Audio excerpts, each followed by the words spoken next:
श्री स्वामी समर्थ, जय जय स्वामी समर्थ. स्वामींचं नाव घेऊन मी या व्हिडिओला सुरुवात करते. हिंदू धर्मातील अत्यंत महत्त्वाचा मानला जाणारा अक्षय तृतीया हा सण वैशाख महिन्यात येणाऱ्या तृतीयेला साजरा केला जातो. म्हणजे यंदा 10 मे रोजी अक्षय तृतीया हा सण साजरा केला जाणार आहे. अक्षय तृतीयेला आखाजी किंवा अक्षय तीज असे सुद्धा म्हटले जाते. अक्षय तृतीया हा 3.5 मुहूर्तापैकी एक असलेला अत्यंत महत्त्वाचा सण आहे. या दिवशी विवाह, गृहप्रवेश किंवा सोने खरेदी, बरीच लोक ह्या दिवशी नवीन वाहन खरेदी करतात. अक्षय तृतीयेला अतिशय सुंदर योग हे जुळून येत आहेत आणि या योगांमध्ये आपल्याला माता लक्ष्मीची पूजाही करायची आहे. अक्षय तृतीयेला पौराणिक महत्त्व देखील आहे. या दिवशी द्वापर युगाचा शेवट आणि महाभारत युद्धाचा शेवट झाला होता. तसंच या दिवशी सत्ययुग आणि त्रेतायुग सुरू झाले होते.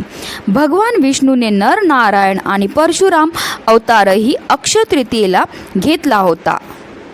अर्थात या दिवशी भगवान परशुरामांचा जन्म झाला होता. परशुराम हे भगवान विष्णूंचे 6वे अवतार आहेत.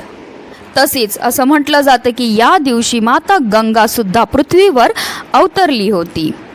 अक्षय तृतीयाच्या दिवशी जर आपण पितरांच्या संबंधित कोणतीही कामं किंवा त्यांच्या नावाने दान केलं तर त्यामुळे आपल्याला अक्षय पुण्य हे प्राप्त होत असतं. या दिवशी पिंडदान केल्याने पितरांना मोक्ष प्राप्त होतं. तसेच अक्षय तृतीयेच्या दिवशी पूजेबरोबर काही उपाय करण्याला सुद्धा खूपच महत्त्व दिलं जातं. आणि म्हणूनच आपल्याला आज संध्याकाळी उंबरठ्यावर ही एक वस्तू जाळायची. ही वस्तू जाळल्यामुळे नवरा बायकोची जर भांडणं होत असतील, वादविवाद होत असतील, घरामध्ये कटकटी होत असतील, संकट असतील, दारिद्र्य असेल, पितृदोष असेल, अडचणी असतील, ह्या सर्व नष्ट होणारच आहेत. पण त्याचबरोबर आपल्या घराची, आपल्या मुलांची, आपल्या पतीची भरभरून अशी प्रगती होणार आहे. अतिशय प्रभावी असा हा उपाय आहे, ज्याबद्दल सविस्तर आणि महत्त्वाची अशी माहिती मी तुम्हाला या व्हिडिओमध्ये देणार आहे. तर व्हिडिओ पूर्ण पहा. आणि जर तुम्ही माझ्या चॅनलवर नवीन असतील तर चॅनलला सबस्क्राईब करा आणि शेजारी बेल आयकॉन सुद्धा प्रेस करा, जेणेकरून तुम्हाला माझ्या नवनवीन व्हिडिओचं नोटिफिकेशन हे मिळत राहील.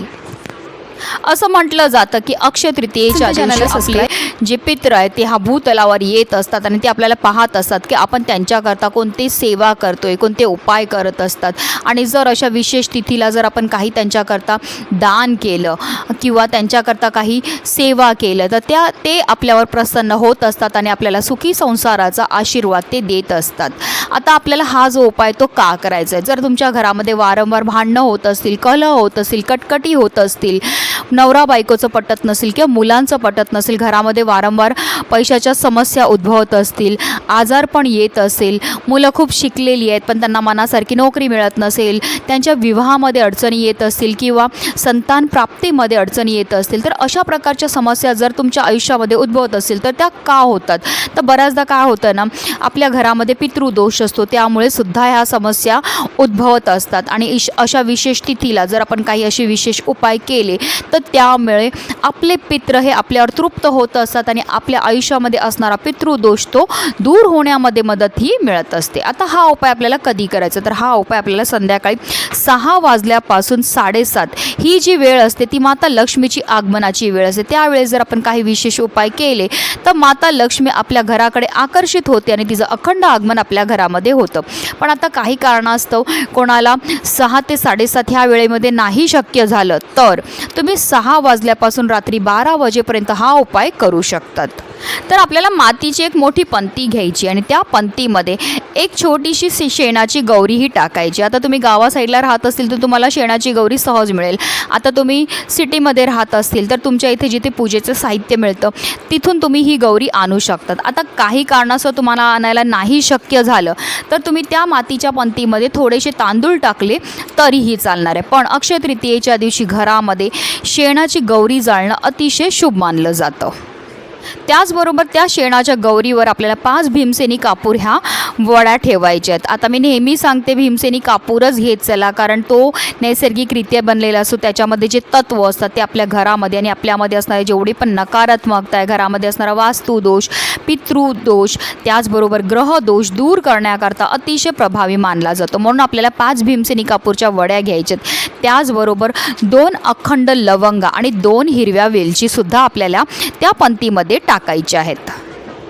त्याचबरोबर आपल्याला चिमूटभर काळे तीळ घ्यायचे. हे काळे तीळ आपल्या उजव्या हातामध्ये घ्यायचे आणि आपल्या घरामध्ये जेवढे पण सदस्य असतील त्या प्रत्येक सदस्याच्या डोक्यापासून पायापर्यंत 7 वेळा आपल्याला ते तीळ उतरवून घ्यायचे. त्याचबरोबर आपल्या मुख्य प्रवेशद्वारावरनं सुद्धा आपल्याला 7 वेळा हे तीळ उतरवून घ्यायचे आहेत आणि ते सुद्धा त्या पंथीमध्ये आपल्याला टाकायचे. त्याचबरोबर आपल्याला एक तेजपत्ता घ्यायचा. हा जो तेजपत्ता आपण घेणार तो अखंड असला पाहिजे. तो तेजपत्तासुद्धा आपल्याला त्या मातीच्या पंथीमध्ये टाकायचा आहे. त्याचबरोबर आपल्याला त्याच्यामध्ये अगदी 1 चमचाभर शुद्ध गाईचं तूपसुद्धा टाकायचं आहे. त्यानंतर आपल्याला काय करायचं, हा संपूर्ण उपाय आपल्याला आपल्या मुख्य प्रवेशद्वाराच्या उंबरठ्यावर करायचा आहे. कारण उंबरठा जो असतो तो आपल्या घराचं सर्वस्व असतं. कोणतीही चांगली गोष्ट किंवा कोणतीही वाईट गोष्ट आपल्या मुख्य प्रवेशद्वारावरनंच येत असते आणि म्हणूनच आपल्याला उंबरठ्याच्या मधोमध आपल्याला ही पंथी नेऊन ठेवायची आहे. आणि हा कापूर जो आहे आपल्याला प्रज्वलित करून घ्यायचा. प्रज्वलित झाल्याबरोबर प्रचंड धूर हा निर्माण होईल. धूर निर्माण झाल्याबरोबर आपल्याला निरंतर ओम पितृदेवाय नमः या मंत्राचा जप करायचा आहे. असं म्हटलं जातं ह्या धुरामुळे जे आपले पितृ जे आहेत ते आपल्यावर प्रसन्न होत असतात आणि आपल्याला सुखी संसाराचा ते आशीर्वाद देत असतात. काही वेळाकरता ही मातीची पंथी आपल्याला मुख्य प्रवेशद्वाराच्या उंबरठ्यावरच ठेवायची. त्यानंतर तिकडनं उचलायची आहे आणि उचलून आपल्या संपूर्ण घरभर ओम पितृदेवाय नमः ओम पितृदेवाय नमः या मंत्राचा जप करत करत फिरवायची आहे. त्यानंतर संपूर्ण घरामध्ये फिरवून झाल्यानंतर पुन्हा आपल्याला आपल्या मुख्य प्रवेशद्वाराच्या उंबरठ्याच्या बरोबर मधोमध नेऊन ही पंथी ठेवून द्यायची. जिथपर्यंत कापूर प्रज्वलित निरंतर आपल्याला ओम पितृदेवाय नमः या मंत्राचा जप करायचा आहे. अतिशय प्रभावी असा हा उपाय केल्यामुळे आपल्या जीवनामध्ये असणारा प्रखरातला प्रखर पितृदोष नष्ट होण्यामध्ये मदत मिळते. पण त्याचबरोबर आपल्या आयुष्यामध्ये असणारी जेवढी पण नकारात्मकता आहे, दोष आहेत, अडचणी आहेत, दारिद्र्य हे नष्ट होऊन आपल्याला अखंड लक्ष्मीची प्राप्तीही होत असते. हा कापूर शांत झाल्यानंतर आपल्याला त्याच्यामध्ये ज्या वस्तू काही पेटल्या असतील, काही नाही जळालेल्या असतील त्या आपल्या घरापासून लांब नेऊन फेकून द्यायच्यात. अशा रीतीने हा उपाय करायचा. नक्की करून पहा. हा उपाय केल्यामुळे तुमचं संपूर्ण कुटुंबाची भरभरून अशी प्रगती होणार आहे. म्हणूनच व्हिडिओ जास्तीत जास्त लोकांपर्यंत शेअर करा, जेणेकरून प्रत्येकाच्या आयुष्याचं कल्याण हो ही स्वामी चरणी प्रार्थना. श्री स्वामी समर्थ. जय जय स्वामी समर्थ.